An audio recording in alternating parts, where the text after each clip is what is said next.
Welcome to Thinking with the Stars. I'm your host, Soul Cancer. Today I'm going to be talking about interviews conducted by Jeffrey Mishlove on his Thinking Aloud channel that occurred while the planet of Venus was conjunct with the planet of Jupiter. So I was able to find 3 different interviewees that Jeffrey spoke to in different videos on August 4th of 2015.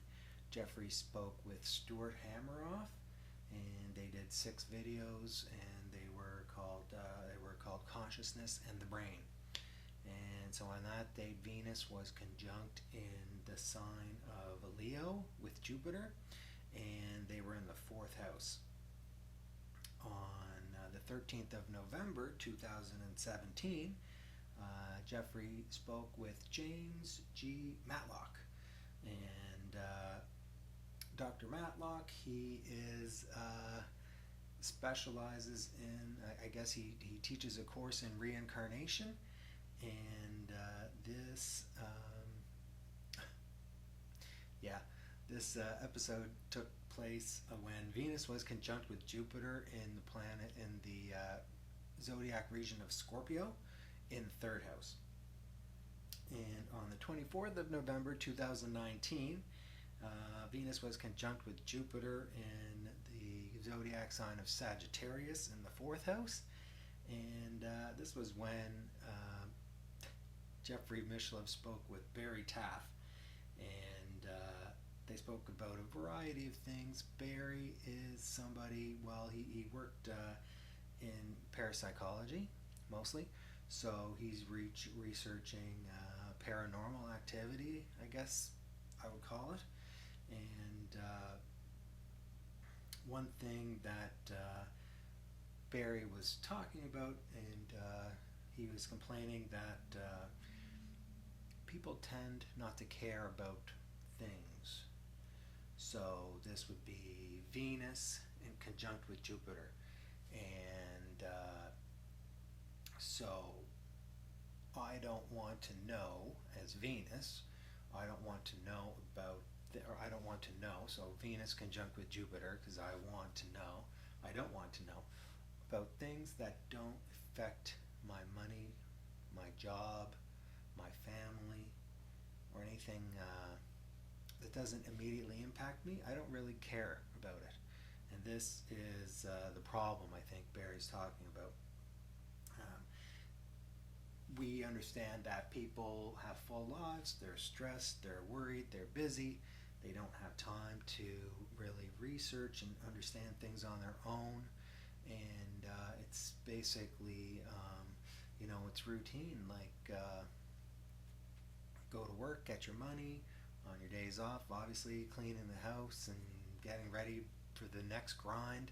It is really a grind. And so I don't think it's really fair.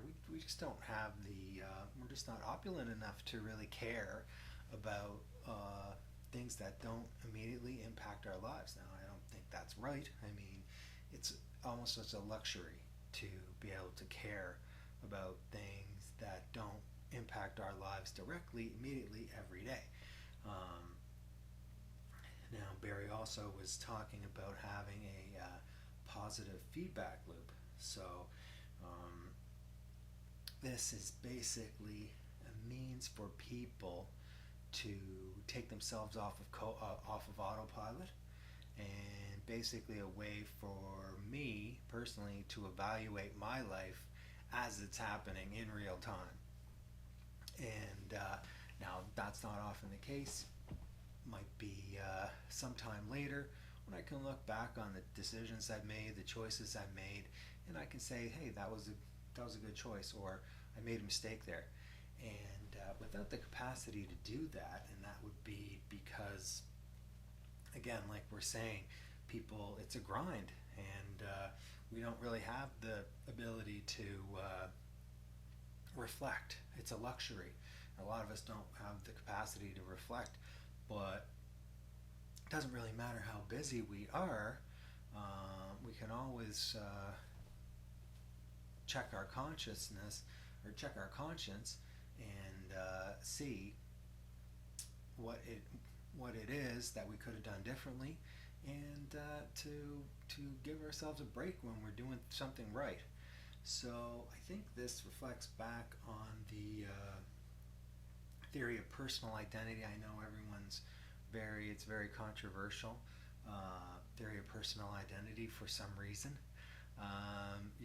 It's that there's a higher self and a lower self, right? Maybe there's just a self, maybe there's not even a self. But we do know, like we say, there's a mind, so that's represented by the planet Mercury. And actually, with the first interview, along with Venus conjunct Jupiter, there was, this is when Jeffrey was interviewing Stuart Hameroff. Mercury was conjunct with Venus and Jupiter, all three planets at the same time on that occasion. And on the next occasion that we were talking about, James G. Matlock, the Mercury was squared to Neptune on the day after. And I only covered 4 interviews, the ones that happened specifically on the day of the conjunction between Venus and Jupiter, but Jeffrey mentioned they had 12 interviews about reincarnation. So basically, Jeffrey and James covered the entire course on reincarnation. And I mean, there's a lot of information there, a lot of details. It's going to be hard to refute that reincarnation is real. I mean, the cases that before I watched these interviews, I watched a show on Netflix that was talking about the same case one of the cases that Jeffrey and James were talking about. So I think there's lots of evidence for reincarnation. But my point there was saying that this is the nice thing about astrology, okay? Even if we're not buying into, say, my sun sign is essentially reflects my essence in terms of I can look in the daily newspaper and there's a blurb there about what my sun sign is, and this is going to give me insight into how I should live my life this day. We don't necessarily have to buy into that, but astrology, and this is the same sort of idea as Sagittarius, and Jupiter is at home in Sagittarius. So I know this this last conjunction did actually happen in Sagittarius, so it's a good point. It's a good point. Well done, me. But that it's a way of understanding reality. So when I'm saying it's an issue in personal identity is really quite thin compared to what the substance, thin unlike myself, even though I'm wearing black, unlike the substance of what astrology has to offer. So astrology is just a way of understanding reality. And so if you wanted to take, say, the higher self that we're talking about, well, that's reflected in the transpersonal signs like Aquarius and Pisces. And if you want to talk about the lower self, well, then you're talking about Aries, and you're talking about Taurus, like Taurus, Earth sign, right? So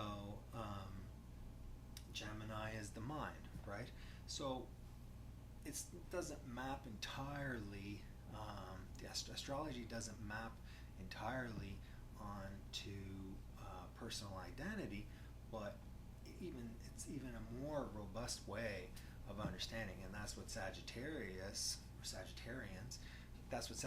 are asking. What they like is kind of an ordered way that we can process things, almost like that tendency. I'm overwhelmed with what's going on in reality. I need a system. I need a system that's going to help me sort it out. So I think maybe that's the criticism, is that the system pales in comparison to the reality. But we're going to get into talking about that a little bit more. But yeah, as far as the positive feedback loop goes, and Barry says this is important, and I think it's important for various reasons. Well, I think it's important because it's really easy to buy into these things that are keeping us from being the enlightened selves that we want to be, right? And we can avoid all that by we can avoid all that by keeping ourselves in check and just having a little bit of insight, having a little bit of self-awareness. And the mechanism by it is the duality. And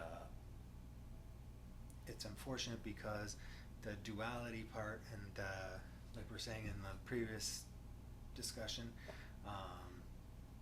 the duality part is okay.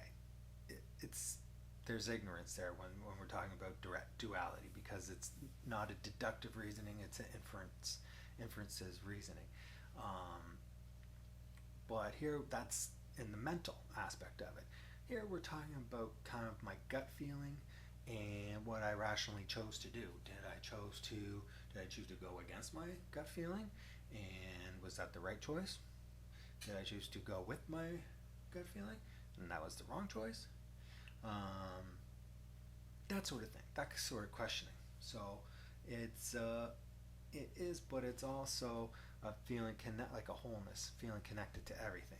So it kind of goes beyond that mercurial aspect of it.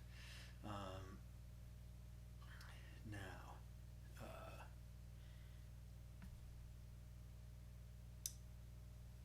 for the first interview, talking about consciousness and the brain, and he was referring to the hard problem. Hard problem is, what does it mean to be conscious? And this was contrasted with the soft problem, and there was a few different examples they gave of soft problems that theorizers were writing about at the time, before they really honed in on, okay, well, what is the crux of the hard problem, or the crux of the problem we're trying to understand. So something like, how did our memory work? That would be a better example of a soft problem as opposed to the hard problem. So what all three interviews had in common, although the planets were in different zodiac houses, all three interviewees came out with different concepts of different understandings of consciousness. Barry Taff asked during his interview, what model of consciousness works the best? That was his question. And the answer he gave was that it's holographic multiplexing. So I'm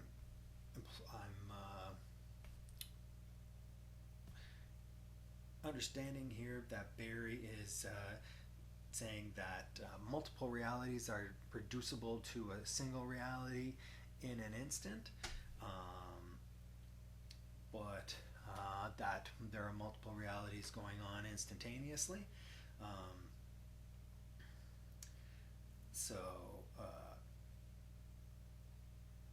he also is talking about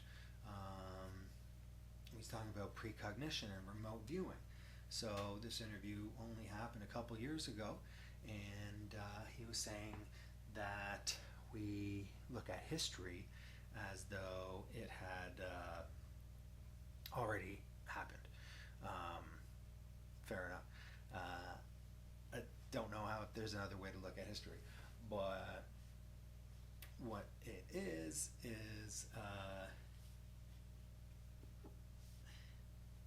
he says that since we look at history like it's already happened, what if the future has already happened as well? And this is seemed to be played out in remote viewing experiments, where they're able to see quite often more than statistically significant success in explaining things that haven't happened yet, that things that come to be. Now, while that might be the case, it's certainly one of these things that's in the quantum realm, and so in the quantum realm, it's probable. So the things that happened, the precognitive viewings that people can get when they're practiced, is something that happens. It's probable. It's most probable, and people are very good at these clairvoyants. Have a good understanding of, like in Pisces, the relative state of affairs of things as they are now. So things being as they are without any unforeseen changes, then this reality is most likely to be occurring in the future, and I can foretell what that reality is going to look like, because I know the way things are now. I know the laws and the rules that are governing the way things work, and with all that considered, this is the most likely outcome. I can see it, and more than statistically significantly, some of them are really good. This is what happens. Things happen the way I see them. I see them happening. So what we're looking at is that's one model of consciousness. Another model of consciousness, going backward. So 4 years ago, when James G. Matlock in his Reincarnation, he was talking about it's a possession model of consciousness. Now I don't remember. I didn't watch all his videos. I think he said there was 12 videos. I just watched the 4 that were pertaining to Venus conjunct Jupiter. And I mean, when there is an aspect, it doesn't just have a profound effect on that day.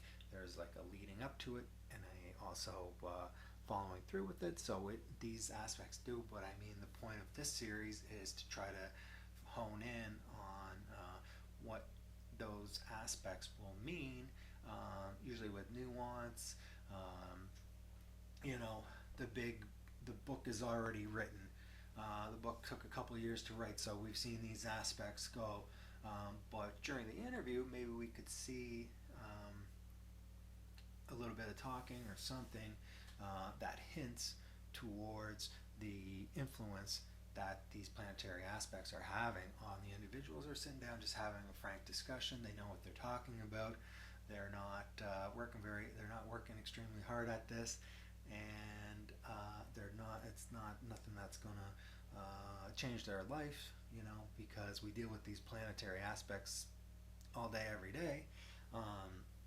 But the idea is when Venus and Jupiter are in conjunction, it strengthens the power of Venus and Jupiter.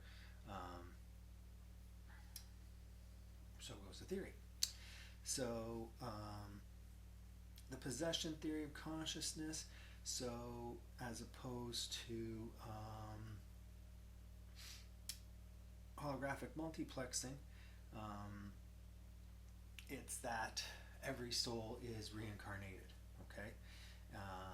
And when we say, well, I don't remember my past lives, then the explanation is, well, we're amnesiacs about our past lives.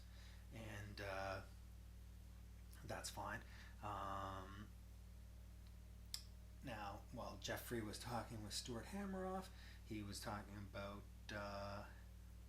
when they were first discussing the hard problem of consciousness, and Jeffrey stood up during a conference and he said, we need to be developing a theory that explains consciousness using phenomena, not a theory that explains phenomena using consciousness. So really highlighting the hard problem. Stuart Hameroff with Roger Penrose, they developed it's called the Orc-Or theory of consciousness, and Stuart Hameroff explains it like the brain is a multi-scalar vibration system, and this is the means through which consciousness is sustained. So it certainly does imply that consciousness could be transferred from, like the reincarnation phenomena implies that consciousness is transferred between a dead soul and a living soul in the case of reincarnation. And it's almost like the brain and the human body, the brain, is just a vehicle for consciousness to be orchestrated in the way that it is. And this is because proto-consciousness is being created all around us at a subatomic quantum level. And this happens when the wave function collapses, and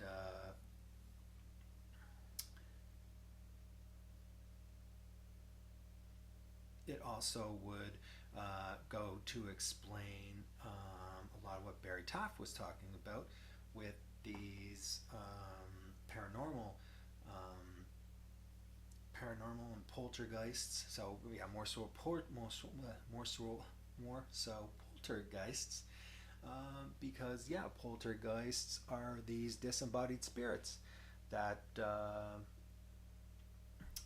certainly could exist if we're looking at the orchestrated theory of consciousness, where proto-consciousness is a feature of ethereal everywhere. The brain is just a mechanism for bringing consciousness and harnessing it into a whole, into like a self, you would call it, or soul, or soul. Well, soul would be the connection between the two.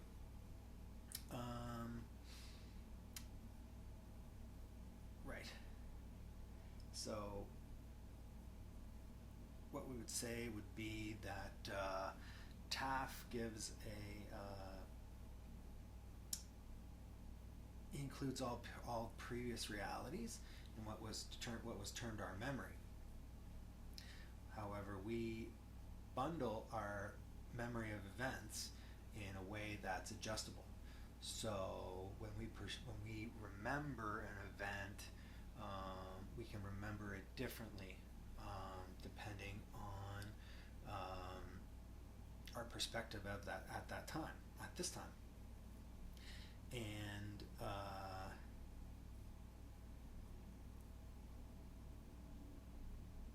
great. So I'm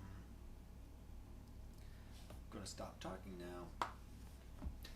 Thank you very much for listening. Hope you have a good afternoon, and bye for now.